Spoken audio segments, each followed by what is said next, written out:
अगर कोई खड़ा होता है नबूवत का दावा करता है तो झूठा है, उसकी जुबान में ताले लगा दिए जाएं, उसके होंठ सिल दिए जाएं, कोई दावा नहीं कर सकता। अगर करता है तो वो इस्लाम से खारिज हो जाएगा। अल्लाह के नबी आखिरी नबी, कोई भी पैगाम अल्लाह के नबी का ऐसा नहीं है। शरीयत का जो भी हुक्म लेकर अल्लाह के नबी अलैहिस्सलातु वस्सलाम आए वो मुकम्मल है, उसमें कोई तब्दीली नहीं कर सकते। ला तब्दील लिकलिमातिल्लाह वलन तजिद लिसुन्नतिल्लाहि तब्दीला। अल्लाह तबारक व तआला के तरीके के अंदर में कोई तब्दीली नहीं की जा सकती। ऋग्वेद में भी है अदबधानी वरुण सवर्तानी, अदबधानी वरुण सवर्तानी। ईश्वर का कानून नहीं बदलता, कभी भी नहीं बदलता। ईश्वर ने एक कानून नाफिज किया, वो कानून ईश्वर ही बदल सकता और कोई नहीं बदल सकता। लेकिन अल्लाह ने जो कानून, जो शरीयत, कुरान और शरीयत की शक्ल में हमारे पास है, इसको भी अब नहीं बदला जा सकता। क्यों? क्योंकि अल्लाह ने इसको कयामत तक पक्का कर दिया। वरना आप देखेंगे बहुत से लोग कोई भी मुंह उठा देता। अभी पता चला कि एक सोशल मीडिया में आप देखेंगे कोई भी कहता है कि मैं आखिरी नबी हूं, मुझ पर वही आती। जैसे गौतम बुद्ध सिद्धार्थ जंगल में गए थे तो 30 साल के बाद उन्होंने कहा था कि मुझे बुद्धा मिला है, बुद्धा, मुझे बुद्धा प्राप्त हुआ है। बुद्धिस्ट को गौतम बुद्ध के मानने वालों को बुद्धिस्ट इसलिए कहते हैं, बुद्धा के माने अकल, नॉलेज, दानाई, प्राप्त होना। तो बहुत बड़ा बादशाह का बेटा था गौतम बुद्ध सिद्धार्थ। उसने इंसान की जिंदगी और मौत को जानने के लिए वो जंगल चला गया और 30 साल तक जंगल में रहा है। 30 साल तक जंगल में रहा। 30 साल के बाद उसने ये दावा पेश किया वहां से निकलने के बाद कि मुझे बुद्धा प्राप्त हुआ, यानी मुझे ज्ञान मिला, मुझे अकल दी गई है, मुझे ईश्वर ने चुना है, पैगाम दिया है। क्या पैगाम दिया है? वही उन्होंने अपनी जिंदगी में जो जो बातें कही वो पैगाम दिया। सबसे पहला अकीदा उनका यह है कि इंसान की मौत इंसान के ख्वाहिश के मुताबिक होती है। किसी की बहुत ज्यादा ख्वाहिश अगर बढ़ जाए दुनिया में तो उसकी मौत, यानी मौत और जिंदगी इंसान की ख्वाहिश पर डिपेंड करता। एक ऐसा फलसफा जो समझ में नहीं आने वाला, बहरे है। तो उन्होंने कहा कि मुझे बुद्धा प्राप्त हुआ है, मुझे जानकारी दी गई है, मुझे नॉलेज दी गई। ऐसे ही कोई भी आदमी खड़ा होता है, वो कहने लगता है कि मैं आखिरी नबी हूँ, मुझ पर वही आती है, मुझ पर अल्लाह का कलाम नाजिल होता है, हजरत जिब्राइल आते हैं। मुसलमानों, ला शक ला रैब, इसमें कोई शक नहीं है कि जनाबे मोहम्मद रसूलुल्लाह सल्लल्लाहु अलैहि वसल्लम आखिरी नबी है। मा काना मुहम्मदुन अबा अहदिम मिर रिजालिकुम वलाकिन रसूलुल्लाहि व खातमन नबिय्यीन। अल्लाह के नबी सिलसिले नबूवत को खत्म करने वाले और नबी पर पैगाम लाने वाला, from the sky, from the Allah to the messenger to the prophet. हर एक नबी और रसूल के बाद जो पैगाम लाने वाले फरिश्ता हैं हजरत जिब्राइल अलैहिस्सलाम, उनका भी आना दुनिया में बंद हो गया। अब वो नहीं आ सकते, आने के लिए आ सकते लेकिन आएंगे नहीं, निजाम बंद हो गया उनका। वक्त मुकम्मल हो गया नबी पाक अलैहिस्सलाम पर। चूंकि नबी नहीं है तो वही आने का कोई मतलब ही नहीं बनता। और अल्लाह का कुरान साफ लफ्जों में कहता है कि नबी जो पैगाम लेकर आया है, नबी जो शरीयत लेकर आया है वो मुकम्मल है। अल-यौमा अकमलतु लकुम दीनकुम व अतममतु अलैकुम निअमती व रज़ीतु लकुमुल इस्लाम दीना। अल-यौमा अकमलतु लकुम, जनाबे मोहम्मद रसूलुल्लाह सल्लल्लाहु अलैहि वसल्लम के अंतिम जमाने में आखिरी पैगाम अल्लाह ने आसमान से जमीन पर हजरत जिब्राइल के जरिए से भेजा कि जिब्राइल जाओ और अल्लाह के नबी पर यह पैगाम दो। और मोहम्मद अलैहिस्सलाम ने अराफात के मैदान के अंदर में लोगों को यह पैगाम सुनाया हज्जतुल वदा के मौके पर। लोगों से कहा कि अल-यौमा अकमलतु लकुम दीनकुम, अल्लाह फरमाता है कि आज दीन मुकम्मल। आज जो इस दीन में लोग खामी निकाल रहे हैं, कमी निकाल रहे हैं कि नहीं इस्लाम जो दीन है वो नाकिस है, कमी है, उसके अंदर में मॉडिफाई होना चाहिए। जैसे गाड़ी की शक्ल बदलनी हो तो हर 5 साल या 1 साल या 2 साल में गाड़ी की शक्ल बदल जाती, उसकी शक्ल और उसकी मॉडल बदल देते हैं, खूबसूरती के लिए उसमें कुछ हज़्ब इजाफा कर देते हैं। ऐसे ही कुछ लोगों ने कहना शुरू किया कि इस्लाम एक ऐसा सिस्टम है, निजाम है कि इसके अंदर तब्दीली की जरूरत है। अल्लाह कहता है कि no need to change the concept of Allah, the command of Allah, the method of the last prophet Mohammad सल्लल्लाहु अलैहि वसल्लम नहीं बदला जा सकता, क्योंकि अल्लाह कहता है यौम अकमलतु लकुम दीनकुम, तुम्हारे दीन को आज मैंने मुकम्मल कर दिया। सिर्फ कुरान नहीं कहता, मैंने उपनिषद का एक मंत्र पढ़ा, अस्मल्लाम इल्ली मित्रा वरुणा दिव्यानी धत्ता इल्लल्ले वरुणो मित्रस्तेजस कामया होता रविंदरो महासुरिंदरो अल्लो जय सृष्टम पन्नम ब्रह्मानम। यहां से ऊपर ईश्वर की तारीफ है, अल्लाह की तारीफ है, आखिर में पन्नम ब्रह्मानम अल्लो रसूल महामद रकबरस, अल्लाह रसूल मोहम्मद अल्लाह का मुकर्रब है, रकबरस अल्लो अल्लामा और अल्लाह का आखिरी पैगंबर है। उपनिषद भी ये बात वाज़े लफ्जों में कहता है कि अल्लाह के नबी यानी मोहम्मद अलैहिस्सलाम आखिरी नबी है। पहले रब्बे जुल जलाल का शुक्रगुजार हूं कि अल्लाह ने एक लंबे सफर के बाद आपके इस जलसे में सही सलामत हाजिरी का मौका दिया। उसके बाद फिर अराकीन जलसा का दिल से शुक्रगुजार हूँ कि इस नाचीज़ को खुसूसन मौलाना जाकिर साहब और कारी रुहुल्लाह साहब का शुक्रिया अदा करता हूँ कि इस नाचीज़ को बहैसियत मुकर्रिर आपके इस जलसे में आपने मदऊ फरमाया है। अल्लाह आपके इस हुस्न ज़न को कबूल फरमाए। मुझे पहुँचने में देरी हुई, आप में से बहुत से लोग गलतफहमी के भी शिकार होंगे और कुछ लोग समझते भी होंगे। रात मेरा जलसा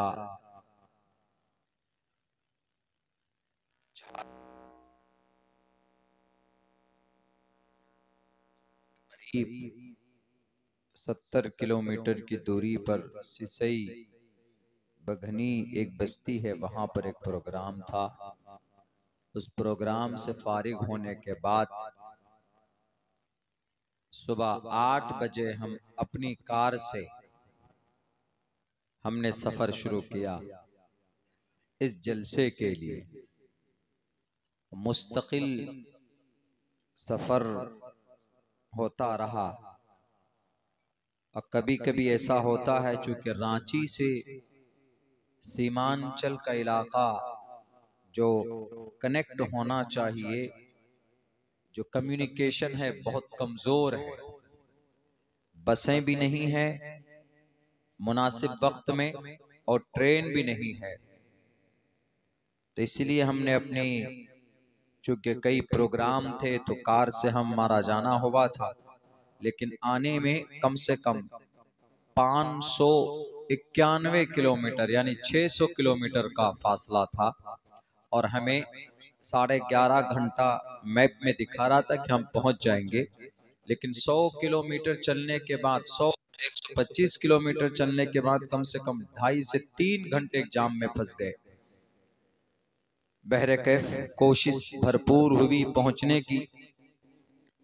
हमने खाना दोपहर का 7 बजे शाम को बेगूसराय में किया, यानी रात हम 1 घंटे के लिए भी नहीं सोए और फिर रात दिन में तो कोई मौका ही नहीं, कहीं बैठने का मौका और उसकी फुर्सत नहीं, क्योंकि गाड़ी हम खुद ही ड्राइव कर रहे थे। और कोई साथ में ड्राइविंग के ताल्लुक से कोई ड्राइवर वगैरह था नहीं। तो हमने बहरे कैफ कारी साहब से हमने राब्ता किया कि कारी साहब मेरे बगैर काम चल सकता है तो चला लीजिए, इसलिए कि बहुत ज़्यादा थक चुका हूँ। जहाँ 11:30 घंटे में पहुँचना था वहाँ 14-15 घंटे लग गए यहाँ पहुँचते पहुँचते।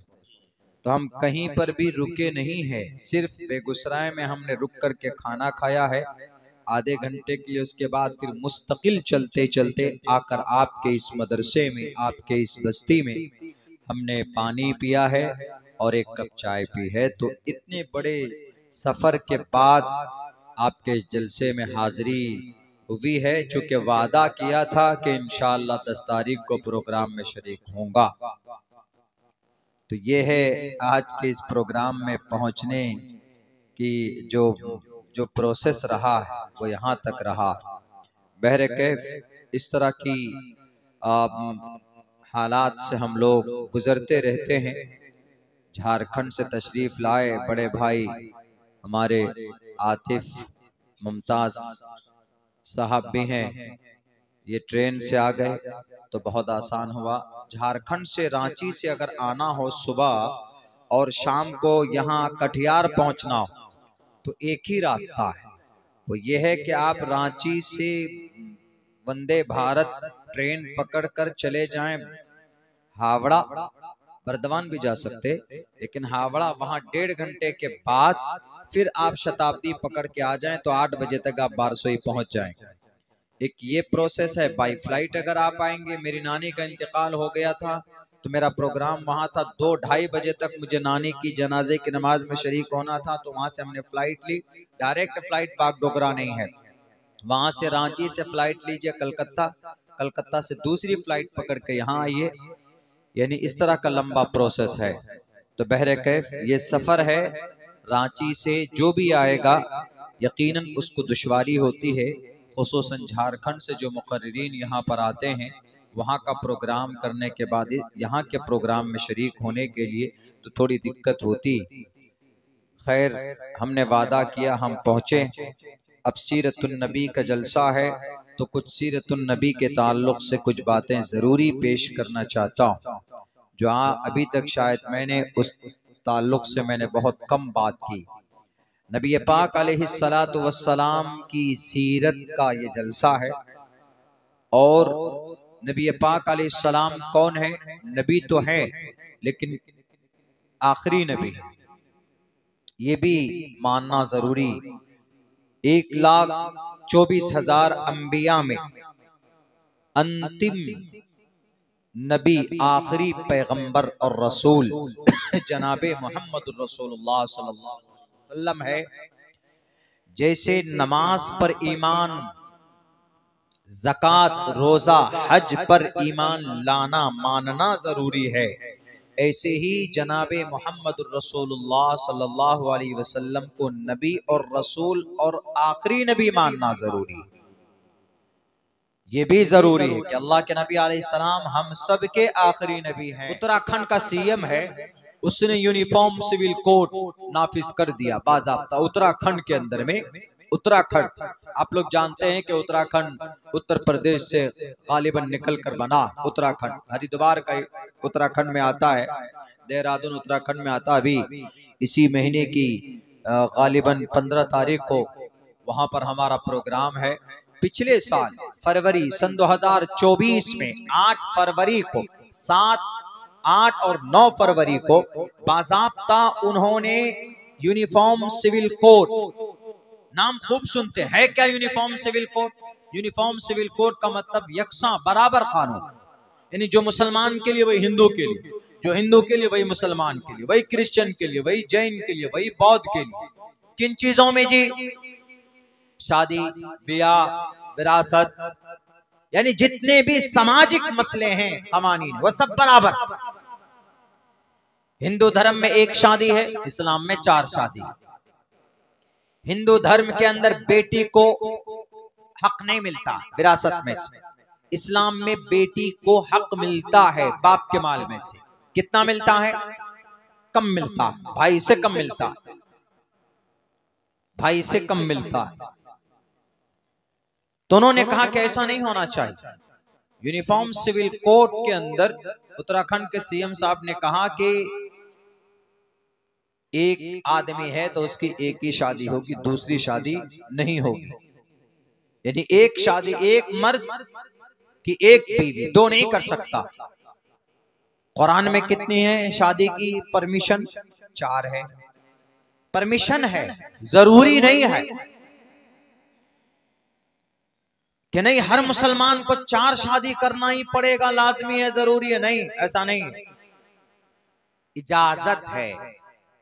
अगर किसी को जरूरत है, एक नहीं, 2 नहीं, 3 नहीं, 4 शादी करने की उसको जरूरत है, जरूरत, और वो चारों को इक्वली हैंडल कर सकता है, यानी मसावात बराबरी के साथ उसको निभा सकता है, उसको जरूरत है, तो इस्लामिक लॉ के हिसाब से, मुस्लिम पर्सनल लॉ, इस्लामिक शरीयत के एतबार से वो शादी कर सकता है, 4 शादी कर सकता है। तो पुष्कर धामी साहब, उत्तराखंड के सीएम साहब ने कहा कि अरे ऐसा कैसे हो सकता,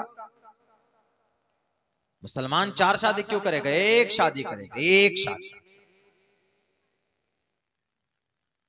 चलो अच्छी बात है, एक ही शादी सब तो एक ही करता है, कौन 2 करता? जिसको पागल कुत्ता काटता वही 2 करता।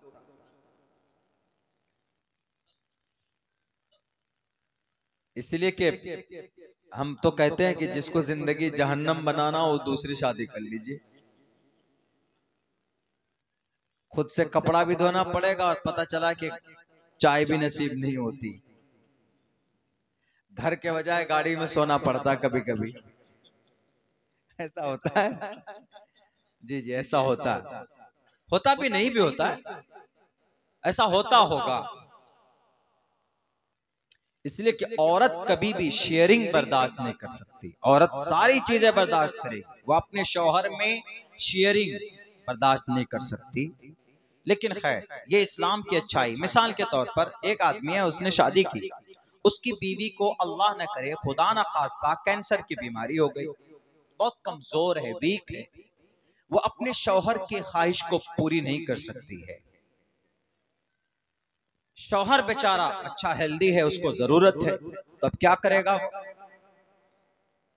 पुष्कर धामी साहब की माने तो भाई वही जो कमजोर है, जो बीवी जिससे उसकी ख्वाहिश पूरी नहीं होती, या तो उसी के साथ रहो, नहीं अगर अपनी ख्वाहिश पूरी करनी है तो फिर बैकडोर, नाजायज संबंध बनाओ, प्रोस्टिट्यूट के पास जाओ, तवाइफ के पास जाओ, गुनाह का रास्ता अपनाएगा। इस्लाम कहता है कि नहीं नहीं, अगर उसकी बीवी कमजोर है या बीमारी का शिकार है या बांझ है, बच्चा नहीं है, बच्चा चाहते हैं, वो औलाद चाहते हैं, तो इस्लाम में प्रावधान है कि वो दूसरा निकाह कर सकता है। ये प्रावधान ये है। लेकिन उन्होंने कहा कि नहीं ऐसा नहीं होगा, एक है तो एक ही करेगा, 2 नहीं कर सकता।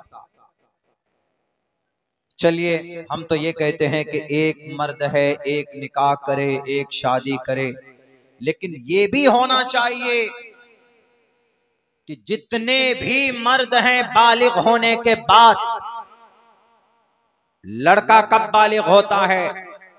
21 साल की उम्र में, नए कानून के हिसाब से, वरना 18 साल की उम्र में कानूनी एतबार से बालिग हो जाता, वरना शरीयत के नजर में 14 साल 15वें साल का एक दिन भी गुजर गया, 14 साल का लड़का हो गया, 15 साल का एक दिन भी चढ़ गया उसके ऊपर, लड़का बालिग। और लड़की कब बालिग होती है? 12 साल की उम्र में लड़की बालिगा हो जाती है। मुस्लिम पर्सनल लॉ में शादी होने, बालिग होने के बाद हर एक भारतीय को शादी करना जरूरी और अनिवार्य कर दीजिए, जरूरी करार दे दीजिए। ये भी कानून बनना चाहिए। ये कानून नहीं बनाएगा, क्योंकि अगर ये कानून बनेगा, हर एक आदमी के लिए शादी जरूरी अगर कर दिया तो उत्तर प्रदेश का सीएम योगी जी फंस जाएगा, क्योंकि अभी तक उसने शादी नहीं की। ये भी कानून नहीं बनता। यानी जो मन में आता है अपने मन से वो कानून बनाते चले जाते हैं। यकसा सिविल कोड जो कानून बना है, बहुत सारे खुराफात हैं, तफसील का वक्त नहीं। बहरकैफ हम इतना कहते हैं कि मुसलमानों के पास जो शरीयत है, जो अहकामात हैं, जो मसाइल हैं, जो फजाइल हैं, अल्लाह के नबी अलैहिस्सलातु वस्सलाम की जो उपदेश और आदेश है, अल्लाह के नबी का जो पैगाम है, अल्लाह के नबी का जो मेथड है, आपकी जो सुन्नत है, आपके अक़वाल, आपके अफ़आल, आपके किरदार और कैरेक्टर, वो रोज़े रोशन के तरह आया है, कोई कमी नहीं है, कोई कोताही नहीं है। अल्लाह के नबी अलैहिस्सलाम के ताल्लुक से रब का कुरान कहता है, लक़द कान लकुम फ़ी रसूलिल्लाहि उस्वतुन हसना। अल्लाह से बड़ा इस कायनात के अंदर, क्या पूरे ब्रह्मांड में अल्लाह से बड़ा कोई नहीं है। अल्लाह जब खुद कहता है अपनी जुबान से, लक़द कान लकुम फ़ी रसूलिल्लाहि उस्वतुन हसना, 4 शादी की परमिशन और अमली एतबार से 11 शादियां की जनाब मोहम्मद रसूलुल्लाह ने, और अंतिम महर्षि अल्लाह के नबी अलैहिस्सलातु वस्सलाम है, अंतिम नबी, आखिरी नबी। खुदा का कुरान कहता है, जब खुदा कह दे कि ये दीन मुकम्मल है, जब खुदा कह रहा है कि मोहम्मद आखिरी नबी है, जब खुदा कह रहा है कि मोहम्मद की जीवनी के अंदर में एक उस्वा है, एक बेहतर पैगाम है, अल्लाह ने किसी और के बारे में नहीं कहा, अल्लाह ने फिरौन के बारे में नहीं कहा, हामान और शद्दाद के बारे में नहीं कहा, कारून के बारे में नहीं कहा, लेकिन अल्लाह तबारक व तआला ने जनाब मोहम्मद रसूलुल्लाह सल्लल्लाहु अलैहि वसल्लम के बारे में जब कहा है, तो अल्लाह से बड़ा कोई नहीं। हमें अल्लाह के एक एक हर्फ पर यकीन और विश्वास है कि अगर किसी की जिंदगी के अंदर बेहतर उस्वा है तो जनाब मोहम्मद रसूलुल्लाह सल्लल्लाहु अलैहि वसल्लम की जिंदगी में। अब अगर कोई इस जमाने में आखिरी नबी का या कोई नया कानून, नया दीन लाने की कोशिश करता है तो वह वक्ती तौर पर आता है, हर कोई अपना दिखाना चाहता है। जितने भी बादशाह हुए हैं वो जब आते हैं, जब सीएम साहब या पीएम साहब कुर्सी पर बैठता है तो वो बहुत ज्यादा शुरू के अंदर में कोशिश करता है कि मेरा नाम हो जाए, लोगों के अंदर में मेरा एक रौब बैठ जाए, मैं ये करूंगा, मैं वो करूंगा। भारत के अंदर तो एक प्राइम मिनिस्टर साहब ऐसा गुजरे हैं कि जो अपना पेशाब खुद पीते थे और ये कहते थे कि this is very useful for my health, for human, इंसानों की बॉडी के लिए उसका पेशाब बहुत ज्यादा बेहतर है। फेमस होने के लिए किया था, लेकिन आप देखिए, आपको पता चलेगा हिस्ट्री के अंदर में भारत का एक प्राइम मिनिस्टर ऐसा ही गुजरा।